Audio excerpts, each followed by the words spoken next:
అసురుడి నేల కాదురా, ఈశ్వరుడి నేల.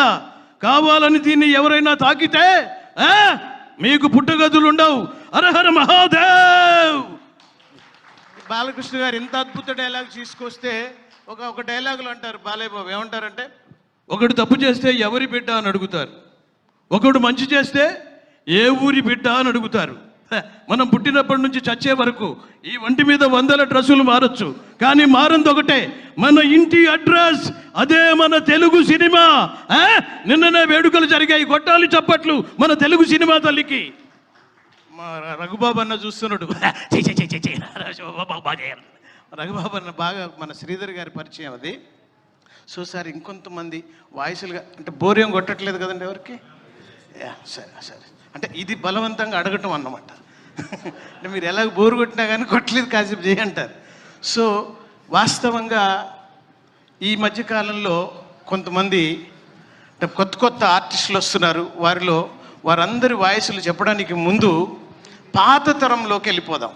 పాత తరంలో ఒకవేళ మీ అమరావతికి ఆహ్వానం నాగేశ్వరరావు గారే వచ్చి ఆయన మాట్లాడితే ఎలా ఉంటుంది? మామూలుగా ఒక అందమైన పేరు పెట్టి అమరావతికి ఆహ్వానం అనే సినిమా తీశారు.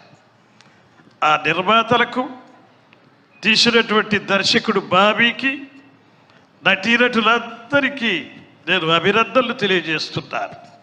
నిజంగా నేను ఇప్పుడే ఒక ట్రైలర్ చూశాను. తప్పకుండా మీ సినిమా ఆడుతుంది. ఆ తర్వాత స్వర్గలోకానికి పంపండి, వాళ్ళకి కూడా చూపిస్తాను. Thank you. నాగేశ్వరరావు గారు మాట్లాడితే సో ఆయన సినిమాల్లో మాట్లాడిన ప్రభావం ఇవన్నీ సరే మామూలుగా పెట్టుకుందాం సార్. కాకపోతే నేను అప్పుడప్పుడు సింగర్ని కాబట్టి ఈ మధ్య గద్దరన్న అవార్డ్స్ ఏర్పాటు చేశారు కాబట్టి ఆయన కూడా గుర్తుకు చేయాలి కదా. మన గద్దరన్న కానీ మాట్లాడితే ఈ అమరావతికి ఆహ్వానాన్ని కూడా ఆసువుగా పలకగలడు ఆయన.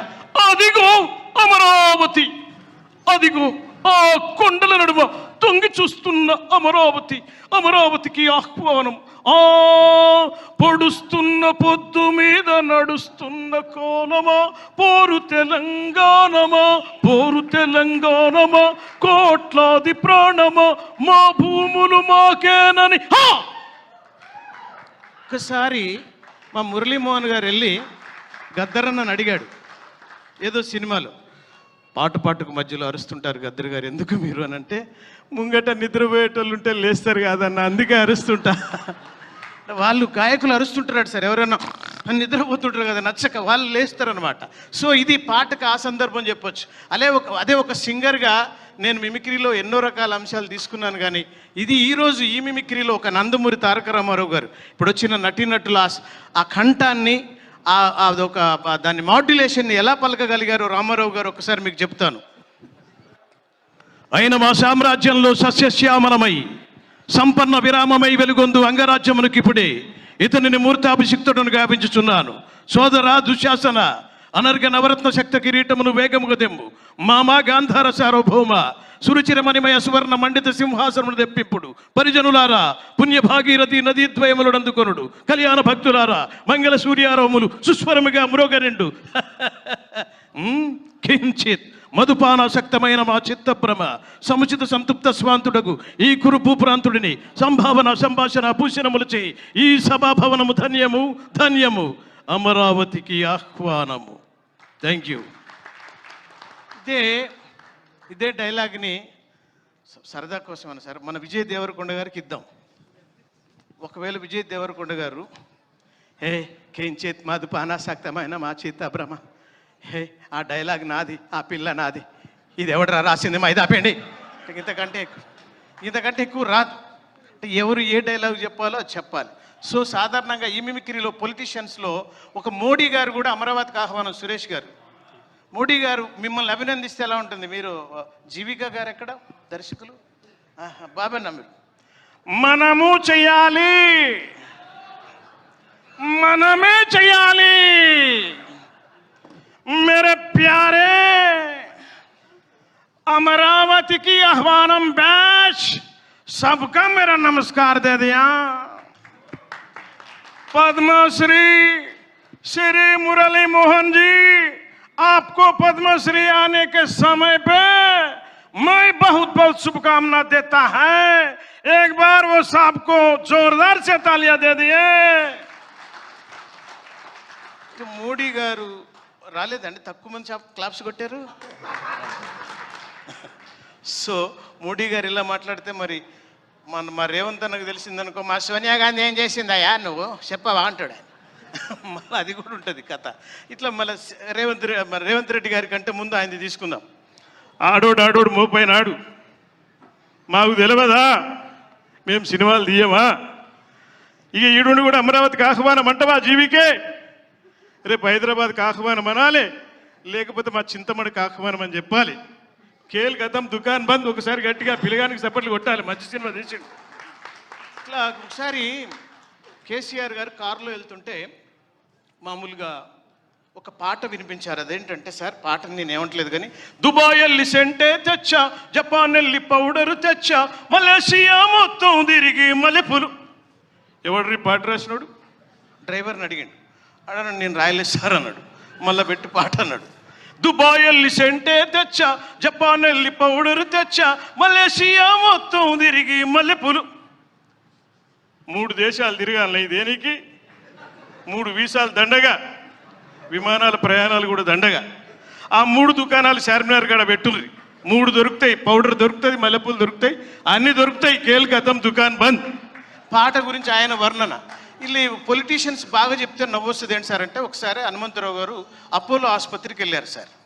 ఆయన ఫ్రెండ్ ఎవరో పాపం చావు బతుకుల్లో ఉంటే చూశాడు. చూసి మామూలుగా వెళ్ళిపోకుండా దాంట్లో ఒక చైనా వాడు చావు బతుకుల్లో ఉంటే ఐసీయూలో మనోడు ఏం చేస్తున్నాడు, ఇలా నిలబడి వాడు అంటున్నాడు, ఇట్లా నిలబడారు, ఏమో చైనా వాడు ఉన్నట్టు బాబు అని చెప్పేసి చూస్తుంటే చైనా వాడు అన్నాడు, కుయాంగో షియా షాంగియో షింగ్ షింగ్ అని 3 సార్లు అని వాడు చచ్చిపోయాడు.